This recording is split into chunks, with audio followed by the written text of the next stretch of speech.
most blatant mass assassination you could ever see. You've got a situation where, first of all, they get all those people on one plane. I found that quite strange. I mean, members of the royal family never travel together, do they, on planes? Or you know, the main ones anyway. It's come down, and you can go on the internet, you go on my website, and you can see film of the crash site, and people were not allowed near it. Journalists were not allowed near it, but somebody got there with a camera. He's now dead, by the way. And was told, no uncertain terms, get away or else. You can hear it on the, you hear gunshots going off on the film.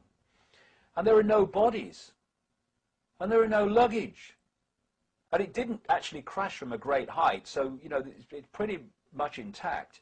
Where are the bodies, and where is the luggage? There's nothing. It's just a plane and debris from the plane in this forest. And the Polish administration were acting in ways that in many areas were not supporting the agenda. For instance, they rejected the whole swine flu thing. They wouldn't have it. Wouldn't have the mass vaccinations and stuff like that. And they were also doing things with relation to Europe that didn't support the European agenda. And in one fell swoop, one plane crash going into Russia, which is an administration with Putin, etc., that I wouldn't trust to tell me the time in a room full of clocks, they've ended that whole Polish regime in one crash. They're back to a blank sheet of paper in Poland. We've got to start again, including academics, historians, all these things, all these people. And no way that was an accident. No way in the world that was an accident. It was mass assassination. And because the mainstream media are so pathetic, in fact, pathetic is not an adequate word to describe them, they get away with it. Okay, here's the news. There's been a plane crash and it was an accident and it's terrible and now we're going on to the next story.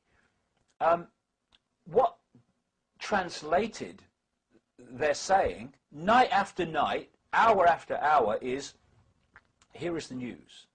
We have been told by officialdom that there was a plane crash, it was an accident, and it was bad weather, and the pilot landed in the wrong place, and all the Polish government basically is dead, and it's terrible, and there's going to be a funeral, and who will go? Will the Russians go? What about, oh, do you think it will be politically right if they don't go, or all that stuff? Not one question. Is what these officials have told us true? No! You know, go on the internet, you find the real journalism. I mean, of course there's rubbish on the internet, of course there is lots of it, but the internet is a collective reality. There's some fantastic cutting-edge journalism goes on the internet. And they're finding out things, the BBC and ITN, they never ask the question. 9/11. What did they ever question 9/11 and all the anomalies in the 9/11 official story? Never. And this is how they get away with it. The HARP technology in Alaska, with its increasing number of connected satellite operations around the world, has the ability to create earthquakes, no problem. The one in Haiti was blatantly created.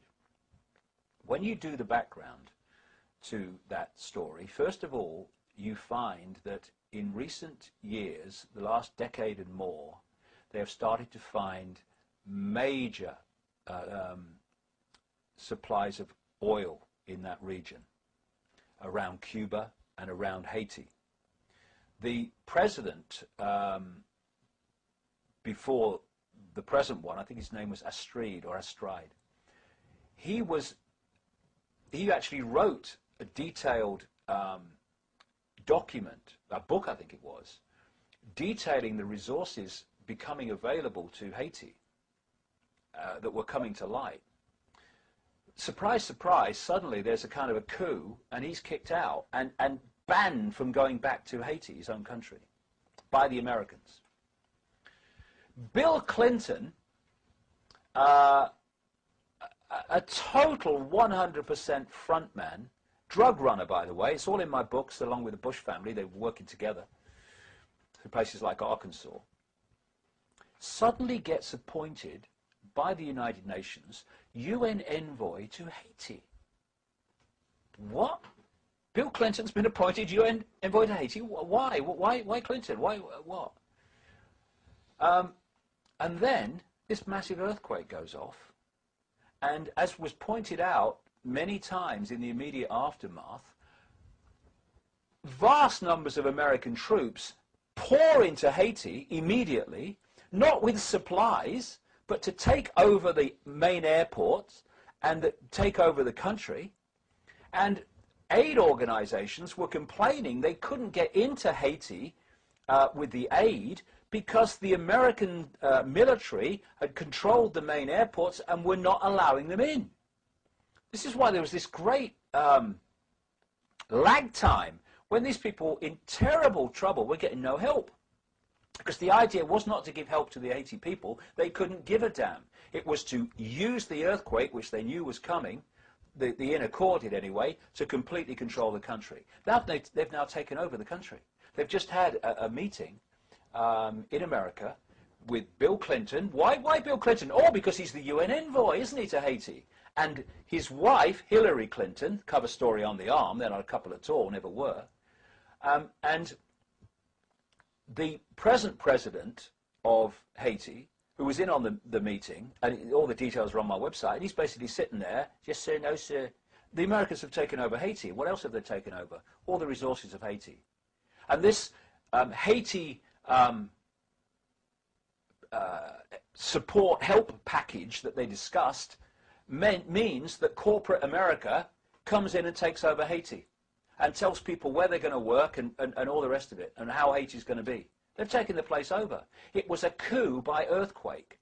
And when you understand the technology, and especially where you've got these fundamental geological fault lines that from which earthquakes come, if you know where to target that fault line system with energy weapons, that's what we're talking about, directed energy weapons, the equivalent of a laser, in other words, that kind of feel, that energy targeted weapons, you can create that movement that causes the earthquake. And if you know what you're doing to the extent that these people do on the inside, you can even, to a large extent, decide what the effect of that earthquake's going to be and where it's going to most powerfully hit. And of course it most powerfully hit in places like Port-au-Prince, the capital, where it brought down, so symbolically given what's happened since and what was always going to happen, it brought down the government building, didn't it? It brought down the palace, it brought down all the main governmental buildings, just collapsed them. And that's what they've done literally, and that's what they're doing symbolically in the aftermath of the earthquake. And people need to realize that it is possible to create these earthquakes.